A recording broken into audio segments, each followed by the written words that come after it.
নমস্কার, happy hours with ইশিতার আরেকটি ব্লগে সবাইকে স্বাগত। আশা করি সবাই খুব ভালো আছো, আমিও ভালো আছি। আজকে একটু অন্যরকম রেসিপি দেখাবো এবং সম্পূর্ণ রেসিপিটাই মা রান্না করেছে, তো মায়েরই রেসিপি এটা। দেখো কেমন লাগে। পাতাটা আজকে একটা পাতার ঝোল। দেখে কি মনে হচ্ছে এটা কী পাতা? চিনতে পারছো কেউ? আর যদি না যারা চিনতে পেরে থাকো তো খুব ভালো কথা, কমেন্ট করে জানাবে। এবং যারা চিনতে পারো, নতুন যাদের কাছে পাতাটা বলে দিই, এটা হচ্ছে গন্ধভাদালি পাতা। আজকে একদম ঠিক ধরেছো, গন্ধভাদালি পাতার ঝোল তরকারি রান্না হয়েছে, তো সেটারই আজকে ব্লগ করেছি। তো দেখো, প্রথমে পাতাটাকে, আমাদের বাড়িতেই আছে গাছ, তো সেটা থেকে পাতাটাকে মা ছিঁড়ে এনেছে সকালবেলা। তো ডালগুলো থেকে পাতাগুলো সুন্দরভাবে ছাড়িয়ে নিয়েছি। ছাড়িয়ে পাতাগুলোকে ভালো করে জল দিয়ে কচলে কচলে 4-5 বার ভালো করে ধুয়ে পাটাতে বাটলেই ভালো হয়, কিন্তু যেহেতু এই পাতাটা বাটা প্রচণ্ড কঠিন ব্যাপার আর কি, একবারে মিহি হয় না, তো আমি মিক্সিতে পেস্ট করেছি। মিক্সিতেও প্রচুরবার ঘোরাতে হয়েছে, অল্প অল্প জল দিয়ে অনেকবার ঘুরিয়েছি।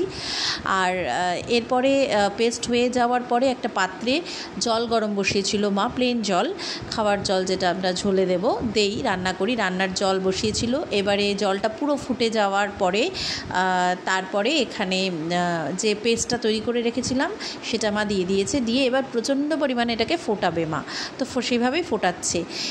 এর ফাঁকে ডাল যেটা দেখিয়েছিলাম গতকাল, মটর ডাল ভিজিয়ে রাখা হয়েছিল, সেটাকে পেস্ট করে বড়া মতন তৈরি করা হচ্ছে, নর্মাল যেটা বড়া। এর মধ্যে লবণটা দেওয়া হয়নি, কিছুই দেওয়া হয়নি, জাস্ট ফেটিয়ে নিয়ে বড়া, কারণ হলো বড়াটা ঝোলে দেওয়া হবে।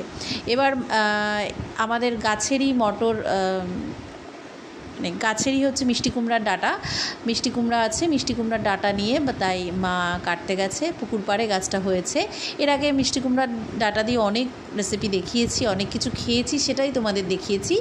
তো যাই হোক, সেটা মা কেটে নিয়ে এসছে। সাথে এখানে কচু ছোট ছোট করে, শোলা কচু ছোট ছোট করে কেটে রাখা আছে, পটল, এগুলো দিয়েই তরকারিটা করবে।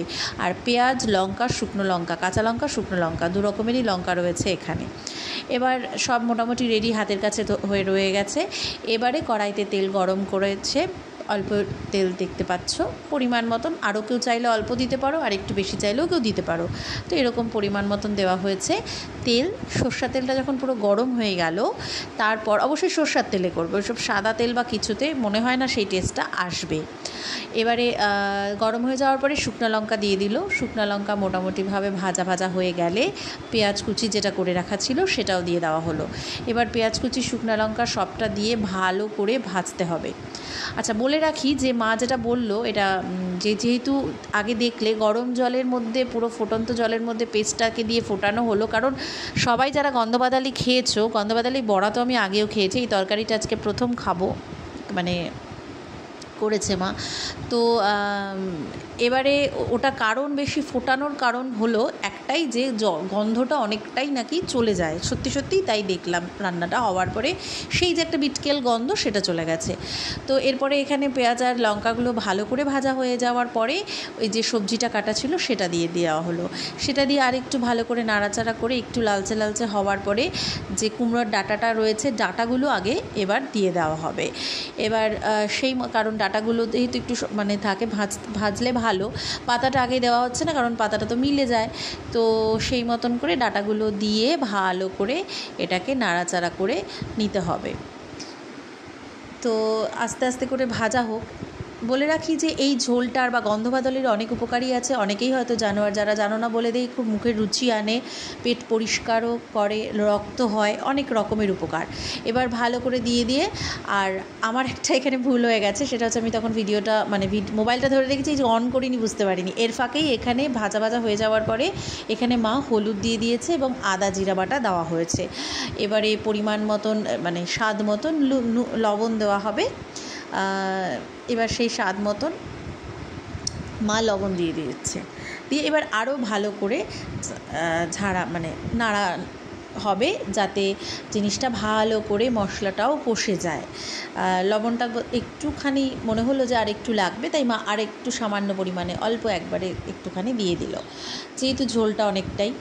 তো তারপরে এটা ভালো করে নাড়াচাড়া করতে হবে অনেকক্ষণ ধরে, এবং যাতে মশলাটাও দেওয়া রয়েছে সেই মশলাটাও যাতে কষে যায়, যাতে কাঁচা মশলার গন্ধ না থাকে।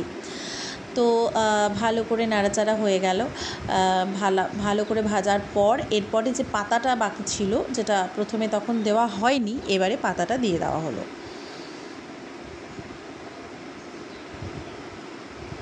পাতাটা দিয়ে এবারে ভালো করে নাড়াচাড়া করা হচ্ছে, দেখতেই পাচ্ছ।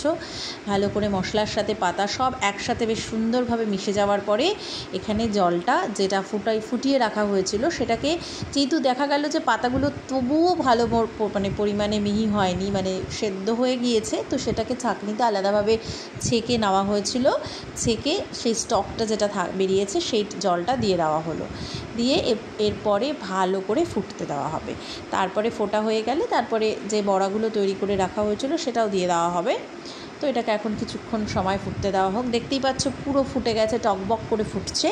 এরপরে বড়াগুলো দিয়ে দেওয়া হবে, বড়াগুলো দিয়ে আরও কিছুক্ষণ এটাকে ফুটতে দেওয়া হবে, যাতে করে সবজির সাথে পুরোপুরিভাবে সেই গন্ধবাদালির যে এটা সেটা ভালো করে মিশে যায়।